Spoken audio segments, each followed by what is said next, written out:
Have you ever wondered why some people command a room without raising their voice, while others, despite their kindness, barely register? You greet, you help, you show up, and somehow you're still treated like furniture, comfortable, invisible, replaceable. The painful truth is this: if you are not a source of consequence, you are a background noise. Not because people are evil, but because people are practical. They calibrate to what moves them. Love without consequence soothes. Consequence without cruelty shapes. Machiavelli wasn't telling you to be a villain. He was warning you that if you cannot inspire caution, your goodness will be consumed and then ignored. Look closely at the people who get dismissed. They explain endlessly. They over-apologize. They respond instantly to every ping, every mood, every push. Their hope is that availability will become appreciation, that niceness will become gravity. But availability without standards is air. You only notice it when it's gone. The moment they pause, the room doesn't lean in. It just finds a different air supply. Contrast that with the person whose time is scarce and whose no is real. You can feel the difference in your body. You prepare for them. You recheck your words. You want to be on time. That is not fear of a monster. It is respect for consequence. If you cannot produce that feeling even a little, you will be ignored by accident and exploited on purpose. Why do people pass over the harmless? Because the brain is efficient. It tracks patterns and saves energy. If experience says you will forgive, you will agree, you will bend, then the brain stops allocating resources to you. It doesn't mean hatred. It means you've trained people to expect softness and they've built their schedule around it. We do this to each other all day long. You prioritize the meeting where the leader is exact, not the one where the rules melt. You prioritize the friend who keeps plans, not the one who maybes you into oblivion. You prioritize the partner who means what they say. Love alone does not create priority. Love plus consequence does. It sounds harsh, but strip away the drama. What is fear in a healthy sense? Your actions matter. Your words count. Your absence has weight. That's what Machiavelli meant. If you cannot be both loved and respected, choose to be respected. Choose to be someone whose boundaries are felt. Without that baseline, the love you receive is the kind that vanishes when it meets the first inconvenience. It is borrowed affection. You can't build a life on loans. Let's make this personal. Notice the pattern. Their love arrives attached to a withdrawal slip. And why you? Because when they press, you yield. When they are late, you wait. If you are always safe to disobey, you will always be the last to be respected. Be feared or be ignored is not an invitation to terrorize. It is a map for becoming legible in a world that moves quickly. You become legible when people can predict your response to disrespect. If they know you will step back, not scream. If they know you will close a door, not write a novel. If they know your expectations are few and enforced, your presence will start to feel like weather. Calm most days, decisive in storms. We are not aiming for tremble in the corner fear. We are aiming for the quiet caution people feel around live electricity. Not because it intends harm, but because it deserves care. Here is a mistake gentle people make. They try to talk their way into respect. They announce boundaries, write paragraphs, plead understanding. Words can clarify, but only enforcement teaches. In politics, laws without penalties are wishes. In relationships, boundaries without consequences are invitations to debate. Your job is not to become loud. Your job is to become consistent. One consequence, calmly delivered, is worth 100 speeches delivered through tears. The first time you leave the room when someone raises their voice, you'll be called dramatic. The second time, you'll be called distant. The third time, they will lower their voice before you ever move. People learn their edges from what you do when they touch them. There is also the optics problem. Appearing harmless is a strategy, but it is a strategy for prey. You can be warm and still radiate limits. Notice how the most grounded people behave. They smile, they listen, they don't rush, and yet you can feel a perimeter. You instinctively measure your words, not because they are scary, but because you sense they won't carry your chaos for you. This blend, approachable surface, immovable center, is the golden mean. It makes you welcome at tables without becoming the tablecloth. Machiavelli's ruler must be both fox and lion. The fox sees the trap, the lion crushes it. In your life, the fox is your pattern recognition. Who repeatedly takes more than they give? Where do you bleed time and call it love? Which phrases are used as keys to open your door? You're so kind, it'll only take a second, don't be mad. The lion is your decisive action. In the open tab, stop replying first. Let a silence bloom where you used to feel the air. But it is a gift to your future, the one addicted to reality. You will meet resistance. Those who benefited from your softness will diagnose your change as coldness. They will weaponize your desire to be seen as good. They will ask for explanations. They will call you controlling because you won't be controlled. Expect it. It's the bill arriving for years of unpriced labor. Pay it with quiet. You owe no receipts for choosing adulthood. Adults move differently not because they are angry, but because they are finite. Finite people must budget. They cannot spend their attention on every emergency someone else invents. Then reframe it. You want your absence to be felt. You want your standards to be remembered when you're not in the room. You want your name to evoke, in the mind of others, a small pause and a recalibration. That pause is healthy fear, the respectful kind that keeps bridges from collapsing and promises from expiring. It's the same feeling you have with deadlines you respect and mentors you don't want to disappoint.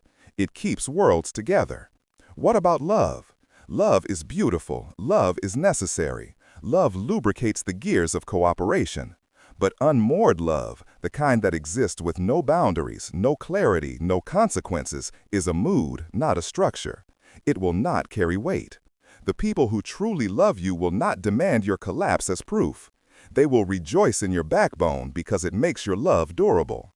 If someone demands proof of your love that looks like self-betrayal, they don't want love. They want a servant with a halo. Let's talk about predictability, because predictability is the skeleton of contempt. When your reactions are scripted, always forgive, always answer, always volunteer, people stop seeing you as a person and start using you as infrastructure. You become the night shift they never schedule. You become the spare battery they plug into without saying thank you. Interrupt that pattern and irritation will spike. But irritation is not cruelty. It is just the nervous system of the room adjusting to new gravity. Hold the line. The spike will pass. The contour will change. Consider how this plays out at work. The leader who must be liked bends her rules for the loudest complainer. She thinks she's keeping the peace. She's actually training the team that drama buys exceptions. The leader who must be respected keeps the rule even when it stings. She loses a complainer and gains a culture. Which leader would you rather follow? Which world would you rather live in? The second one feels colder at first, then it feels safer. Safety is love's true home. Without it, love becomes performance art and resentment is the backstage. You may be wondering how to begin. Start small. Be late to your impulses. If you answer in seconds, answer in hours. If you always explain, give a sentence. You don't have to roar. You have to start whispering apologies for existing. In a week, you will feel waves. In a month, you will see exits. In 3 months, the people who remain will have recalibrated, and you will have air again. One more thing. Don't confuse spectacle with strength. Loud threats, dramatic ultimatums, emotional whiplash, these are the tools of the weak.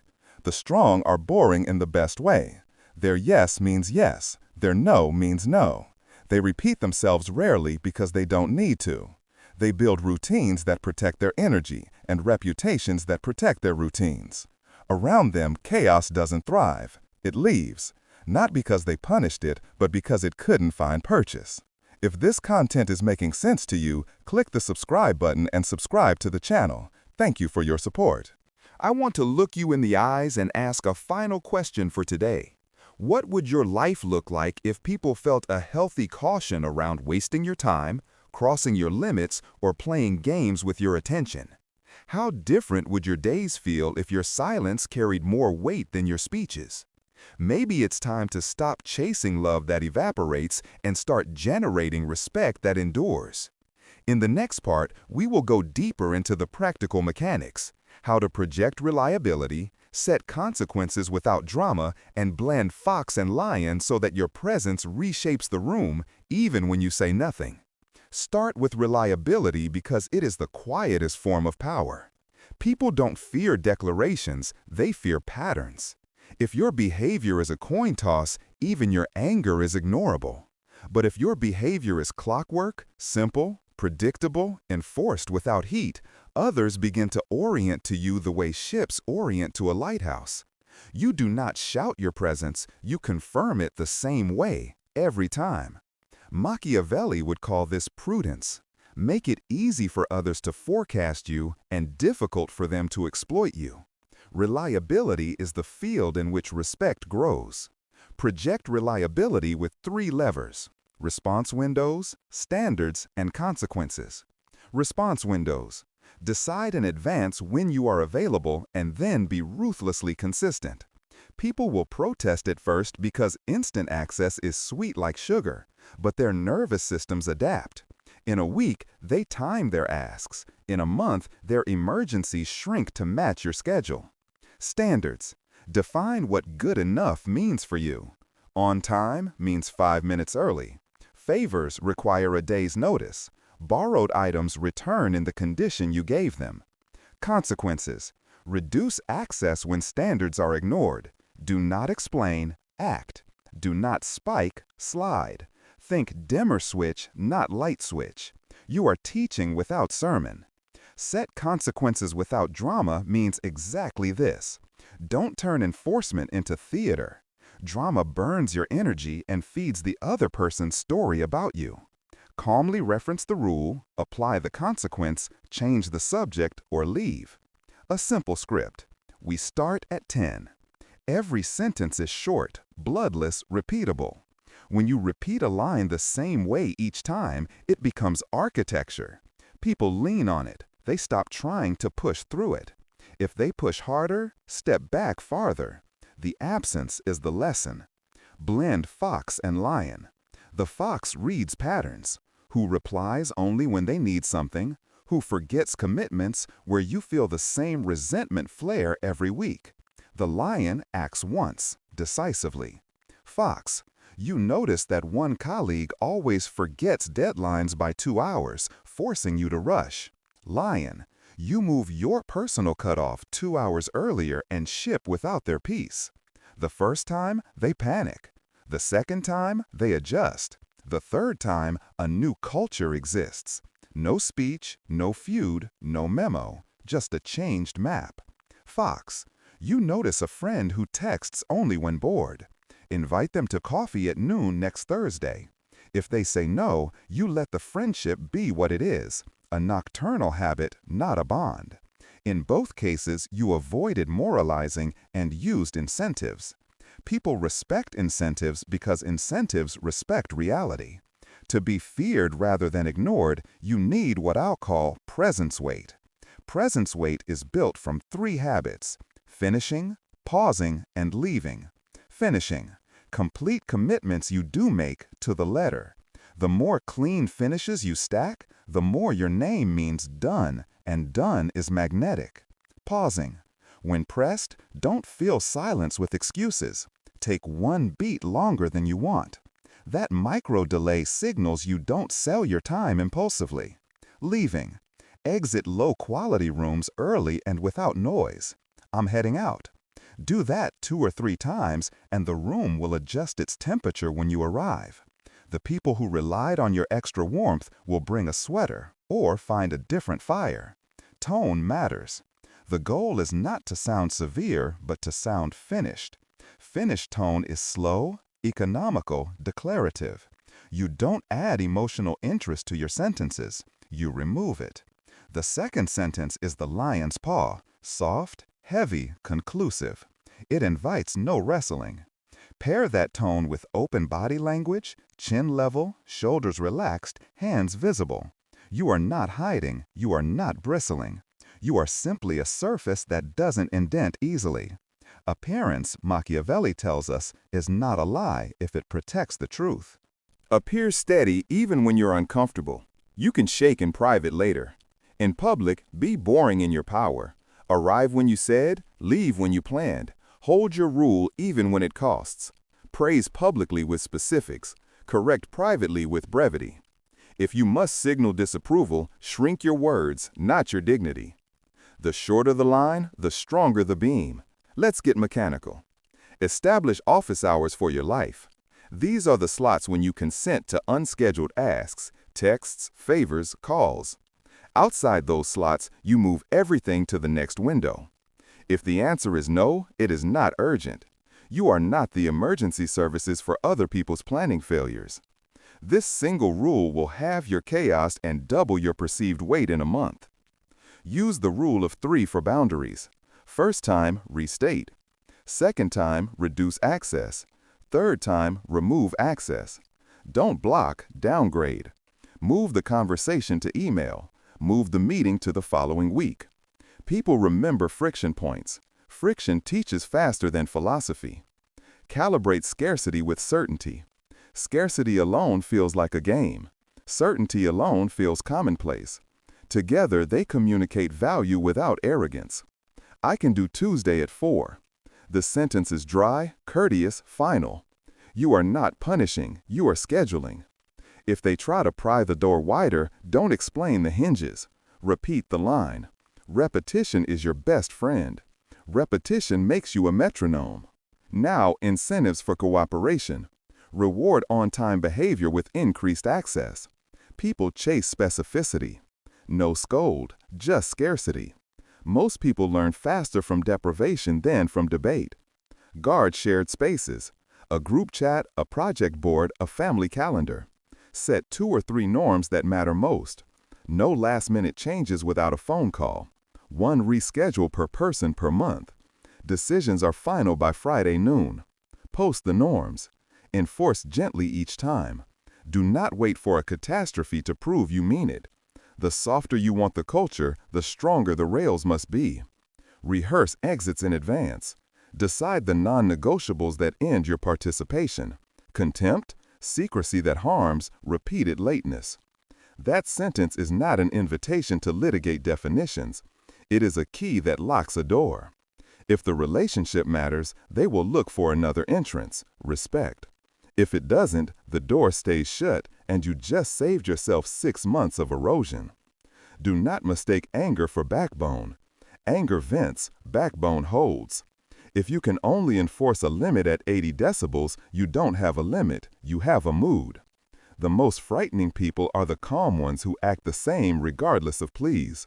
They're not cold, they're finished. Practice finishing. When you say you'll leave at 10, leave at 10 even if the best story hasn't landed. Your future self will thank you, and everyone in the room will notice even if they tease. Teasing is usually a test. Do your rules exist when laughed at? Pass that test once and the laughter stops. Build a reputation slowly, on purpose. Reputation is the shadow cast by 1,000 small choices. Choose the same in families of situations. Always decline same-day heavy favors. Always offer a light alternative. Always meet when you say you will. Always follow up once, never chase thrice. You won't hear this sentence spoken. You will feel it in how others behave before you arrive. Add silence to your toolkit. Silence is not passive, it's pressurized. When someone tries to negotiate your no into a maybe, stop speaking. Count to 10 in your head while holding neutral eye contact or looking slightly away. Most people talk themselves into compliance during that silence.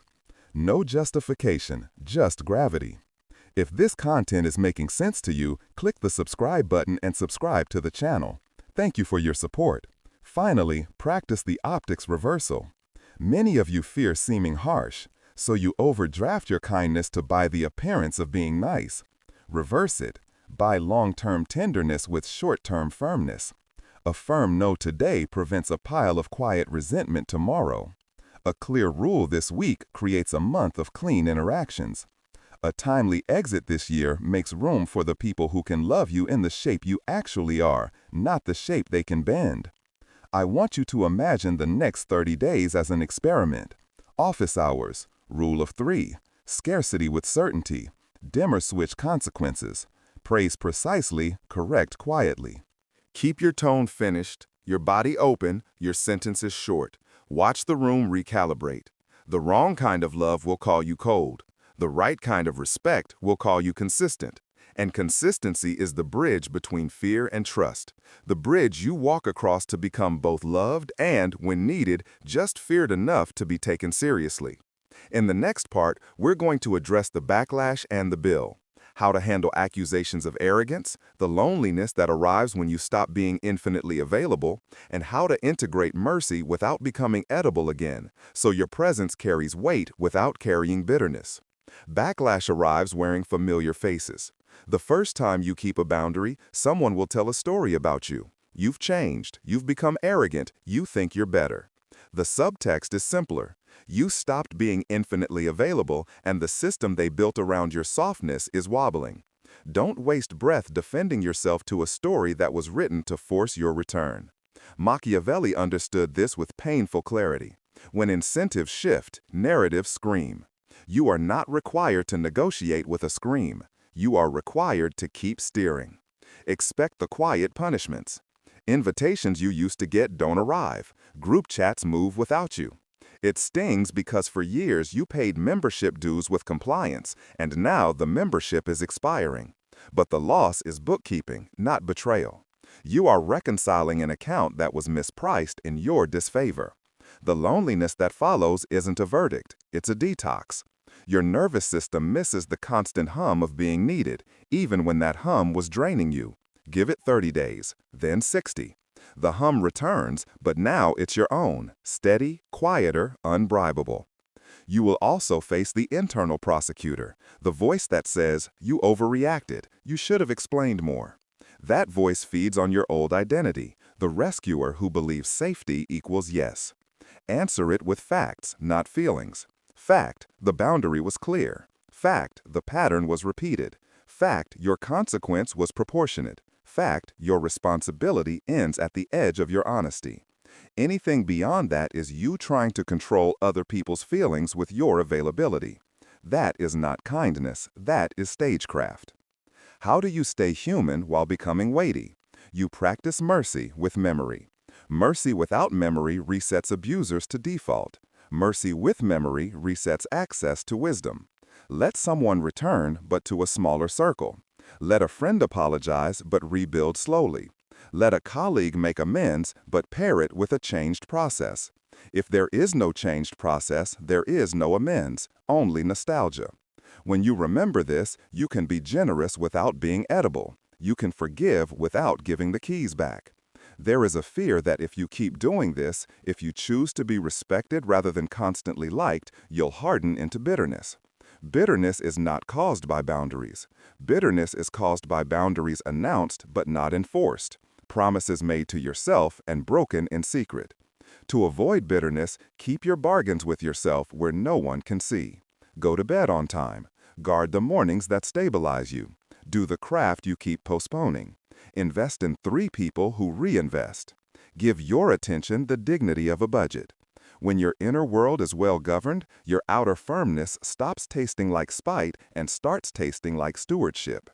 What about accusations of control? The truth is harsher and kinder. Consequences don't control anyone. They reveal a junction. If someone wants to keep access to you, they adjust. If they want the old access without the new effort, they leave. Consequences don't make people good. They make relationships true. That truth might end a dynamic that depended on your self-erasure. Let it end. Machiavelli would remind you that stability built on flattery is a tent in the wind. Practice public softness and private spine. In public, be courteous, slow, specific with praise. In private, be exact about limits and timelines. When a boundary is crossed, don't escalate your tone. Reduce your availability. Think subtraction, not explosion. The subtraction is remembered long after a speech would be forgotten. This is how leaders hold cultures together. By making exceptions rare and memories long. You can do this in a family, a friendship, a team of two. Small systems crave rules the way the body craves sleep. Design rituals that keep you from backsliding when guilt peaks. Create a cooling script you send to yourself before you reply. Pause. Breathe. Check the pattern. Put a sticky note on your screen with your 3 non-negotiables. And tries to buy love on credit. The ritual is the lock. The moment is the door. Let's talk about the people you want to keep. They will feel your changes too. The difference is they adapt with curiosity, not accusation. They don't need your essays, they need your clarity. Give it. Tell them your new windows, your new pace, your new preference for planning. Watch how quickly healthy people match your rhythm. This is the quiet miracle of respect. It travels. One person's steadiness becomes a metronome for the room. You might meet a special category of pushback, the moralist who quotes kindness at you like law. They will say that real love has no ledger, that true generosity has no price, that counting costs is a failure of the heart. They will forget that every durable thing is governed, every bridge by load limits, every body by sleep, every promise by time. The heart without governance becomes a festival for opportunists. Governance without heart becomes a prison. You are building a third thing, a city with walls and open gates, where entry is welcome and exit is easy, and violence is not tolerated. If someone calls that city cold because it refuses to be rated, that's their weather report, not your climate. Fortuna still plays her games. Sometimes you should. Emergencies are real. But make emergency a category, not a loophole. If you bend a rule, write why, and write the cost. Tell yourself how you'll recover. Extra rest, a delayed delivery, a smaller circle for a week. The weak use emergencies to erase architecture. The strong use emergencies to test it. When the storm passes, the strong rebuild the parts that cracked and leave the rest alone. There is also the work of grief. You are going to grieve versions of yourself that were loved because they were pliable. That love felt warm. It also kept you from discovering the colder, cleaner air of being taken seriously. Grieve the warmth. Don't deny it. Then ask a better question. What warmth survives respect? You will find it in friends who admire your no, in partners who feel safer inside your steadiness, in teams that relax into your clarity. That warmth is quieter, but it doesn't vanish when you sleep. That warmth is worth the winter between identities. Use absence as a teacher, but never as a tantrum. You do not disappear to frighten. You step back to stop subsidizing. You do not delay to punish. You delay to choose. If someone can't tell the difference, keep stepping back until the confusion clears or the connection closes. Your job is to be legible to the reasonable, not decipherable to the willfully foggy. What about reconciliation? When someone returns after you held a line, treat reconciliation like a new contract, not a rewind. Articulate the terms out loud, even if it feels formal. I'm glad you're back. Invite questions. Invite a trial period. Invite accountability both ways. If they flinch at clarity, they're not ready for closeness. If they nod, you've just converted pain into process. That is what grown relationships do. They metabolize mistakes into scaffolding. Not colder, different. You'll notice you don't fill silences with apologies anymore. You finish meetings on time. You leave gatherings 5 minutes before your patience expires, not 50 after. You feel for the first time that your yes moves things and your no holds back floods. That feeling has a name, consequence. It's the adult version of gravity. People around you will stop tripping because they'll feel the ground. And now the last fear, that choosing to be feared rather than ignored means living without love. The opposite is true. Love that arrives in the presence of consequence is the only kind that can hold weight. It doesn't flatter to control. It doesn't demand your collapse as proof. It grows slower. It tests stronger. It lasts longer. Children thrive under parents who mean what they say. Teams thrive under leaders who hold the line. Partnerships thrive when boundaries aren't negotiated at midnight with tears, but agreed upon at noon with clarity. Respect is not love's enemy. Respect is love's exoskeleton. If this concept is making sense to you, click the subscribe button and subscribe to the channel. Thank you for your support. Now tell me in the comments, are you ready to be taken seriously, even if it costs you a few quick approvals? Are you willing to trade being everyone's favorite for being the one people don't dare waste? If this message touched you, if it made sense, write in the comments, "I choose respect over approval." Let's see how many here are ready for this transition. And don't forget, keep watching the next video. It's important, much more than you imagine. See you there. You've learned the shape of this power, but there is one more turn of the blade. How to live it so deeply that you don't have to think about it. Because when you have to think about boundaries, you will hesitate. And when you hesitate, the old room rushes in with its scripts and favors and midnight pings. You do not need 100 rules. You need a few reflexes that happen faster than your guilt. Think of them as muscle memory for dignity. Reflex 1. Default distance. Not coldness, distance. You create a small gap between stimulus and response where your old self used to sprint. The ask arrives. You breathe. You check the pattern. If it's a fresh ask from a reliable person, you can bend. If it's a repeat from a chronic borrower of your time, you let the silence do the talking and answer during your next window. A life is built in those tiny gaps. That is where ignored people become taken seriously, one delayed impulse at a time. Reflex 2. The one-sentence truth.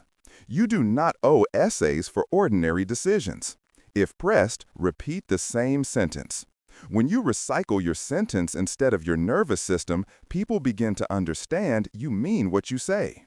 The first time you do this, your chest will buzz with adrenaline. By the 5th time, your chest will be quiet, your calendar will be clearer, and the room will be different. Reflex 3. Subtract, don't scold. Subtract your time from those who waste it. Subtract your replies from those who bait you. Subtract your presence from rooms that require your self-erasure. You are not punishing, you are conserving. Subtraction is the adult mercy that keeps you from becoming a volcano. You will be accused of going silent. You will know you are learning to speak without words. Reflex 4. Make your yes expensive by making your life rich. Fill it with routines that feed you. Sleep, movement, reading, building, attention on what compounds. The richer your inner life, the less you will barter your peace for approval. People who feel empty trade their time for the illusion of being needed. People who feel full give their time like a craftsman, with precision, with pride, with limits. You can't bluff fullness, you have to build it. Now let's anchor these reflexes inside systems so they outlast mood. Choose your 3 arenas: home, work, and one relationship you value. In each arena, write a short charter that a child could understand. Home. Phones off at 9, mornings are quiet, Sunday belongs to rest.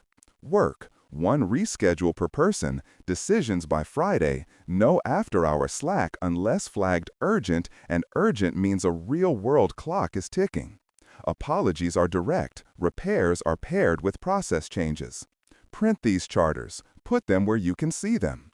When someone says you're being rigid, point at the charter and smile. You're not rigid, you're legible. Calibrate your reputation deliberately over 90 days. This is your rebrand from ignorable to consequential. Week 1. Remove 1 leaky habit in each arena. Stop being the unofficial reminder service. Put deadlines on the board and let them live or die. Stop being the late-night therapist. Set your phone to sleep. Replace it with no and a humane alternative. Week 2. Add 1 act of precise generosity in each arena. Write a thank you note that names the behavior you want repeated. Offer help once where it actually leverages your strength, not your fear. Weeks 3 through 12, repeat the removals and the additions until they are boring. Boring is the sound of a new legend being written about you. Quiet, accurate, heavy. You will backslide. Of course you will. Fortuna tilts the table and old instincts light up like sirens. When you slip, repair with clarity, not penance.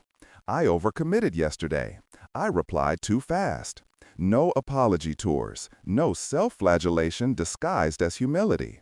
Adults who keep steering do not waste fuel filming the rearview mirror. To some, this all still feels severe. So let's paint the gentlest picture of fear, the kind that makes love possible. Think of a violin. It sings because the strings are under tension. Too loose, and the music is a mumble. Too tight, and the string snaps. Respect is that tone tension. It is what makes cooperation musical instead of mush.